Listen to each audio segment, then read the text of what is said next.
Beberapa balapan memang bisa begitu membekas di hati, dan Skoda Tour of Luxembourg jelas termasuk salah satunya. Setelah hari pembukaan yang super dramatis di Luxembourg, para pemegang jersey, kebanyakan masih milik Romain Grosjean, berbaris di depan untuk memulai hari perlombaan. Tugas ini jelas tidak mudah. Rute langsung menanjak begitu keluar dari kota, dan titik-titik berebutan jersey pun masih terbuka lebar, menunggu siapa yang berani mengklaim. Selalu saja ada godaan untuk melakukan breakaway, dan kali ini Jonas Heines lah yang memulai. Rider dari Flanders Belwies itu tampak sangat bertekad. Ia menarik beberapa pesaing yang sama-sama penuh semangat. Pedro Pinto salah satunya, hingga terbentuklah grup tangguh berjumlah 7 orang. Mereka menghadapi ujian berat, termasuk 2 rider yang sebelumnya sudah ikut break pada hari pertama. Hellerup ada di sana, begitu juga Morang dari tim Luxembourg, tim kecil yang tampaknya sedang tampil jauh melebihi kapasitas. Dan terbukti ketika perebutan poin tanjakan dimulai, persaingan semakin panas. Namun segera kelompok breakaway itu mulai berbagi hasil rampasan. Kilometer terus bergulir, tak ada waktu untuk menoleh pada indahnya lanskap Luxembourg. Jalan-jalan di sana begitu rapi, mulus, seperti roller coaster yang menghadirkan kejutan di setiap tikungan. Di belakang, Kubama Francac memimpin pengejaran, menjaga jersey pemimpin klasemen. Ada sedikit percakapan di grup depan, mungkin sekadar membentuk aliansi. Bisakah Hannes tergoda membantu Morang? Tapi pada akhirnya Morang justru membantu dirinya sendiri untuk mengamankan King of the Mountains jersey. Penampilannya brilian, penuh determinasi dan mewakili tim muda yang benar-benar serius. Tapi peloton juga tidak mau kalah. Mereka mengumpulkan kekuatan karena banyak sprinter top yang jelas tak akan membiarkan breakaway melaju bebas. Meski begitu, grup breakaway sempat menyapu berbagai hadiah di jalur. Kalau bukan poin tanjakan, maka bonus detik. Morang terus mengumpulkan poin tanjakan, cukup untuk memastikan dirinya mengenakan jersey gunung di akhir etap. Jersey itu resmi berpindah dari pundak Hellerup. Ia sudah berusaha, tetapi hari itu bukan miliknya. Situasi semakin tegang. Selisih waktu tinggal 95 detik dengan jarak kurang dari 40 km bukanlah gap yang aman. Breakaway menyadarinya. Semua seperti menunggu. Tim-tim sprinter tidak mau membuang tenaga terlalu dini sebelum pesta besar di garis akhir. Neil Morang yang sebenarnya diproyeksikan sebagai lead out di timnya tetap bertahan, sementara jumlah rider di breakaway makin sedikit. 2 lap tersisa, margin waktunya tipis, tapi sengaja dibiarkan sedikit melebar sebelum akhirnya pasti akan dihabisi. Di peloton, Howard Roman dan Grosjean, pemenang etapa pertama, tetap menjaga posisi. Grosjean bukan sprinter tercepat di timnya. Kita sudah lihat Tom Donav tampil di hari pembukaan, mungkin kini giliran bertukar peran.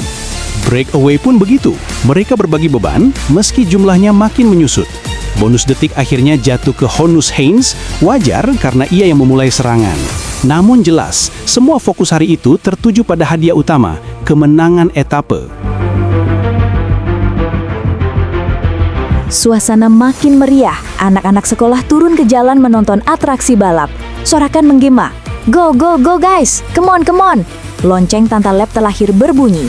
Tapi untuk siapa dentang itu? Banyak tim yang sangat berminat. Ada Sauron Crow dan Telmos untuk Little Track.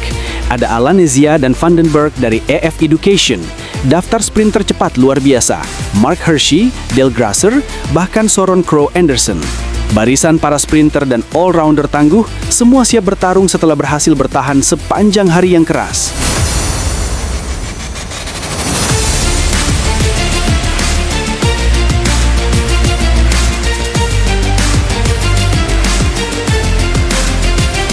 Jalan mulai berliku, Flamme Rouge muncul, pertanda 1 kilometer terakhir, dan sekali lagi final dramatis siap tersaji. Inilah saatnya sprint dimulai. Mereka bilang segalanya sah dalam cinta, perang, dan sprint. Bisa keras, bisa brutal, kadang ada yang celaka. Benar saja, dengan jarak 550 meter tersisa, terjadi senggolan keras. Pergerakan menyamping menimbulkan kekacauan.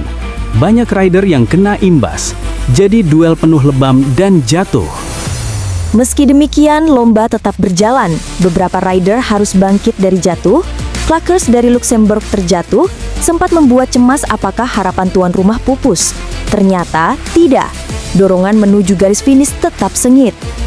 Data masih ada di depan. Vendramu dengan Perry Peter ikut mengincar kemenangan. Tiba-tiba, peluncuran besar datang. Siapa lagi kalau bukan Van den Berg? Tapi apakah ia terlalu cepat? Grup langsung menempel ketat. Kekacauan makin seru. Wagner juga masuk meramaikan. Sprint menyebar lebar memenuhi jalan. Dan kejutan besar meledak di garis finish. Boom! Luar biasa. Matthew Kokelman muncul sebagai pemenang mengejutkan. Dia ikan besar yang belum benar-benar ditangkap. Aku tidak punya lead out, ujarnya. Temanku Neil ada di breakaway, jadi aku hanya harus tetap tenang. Ambil jalur yang tepat, garis yang bagus, lalu lancarkan sprint. Aku masih muda, rider pengembangan hanya dari tim kecil. Dengan tim seperti ini, bisa menang di etapa sebesar ini, sungguh pencapaian luar biasa.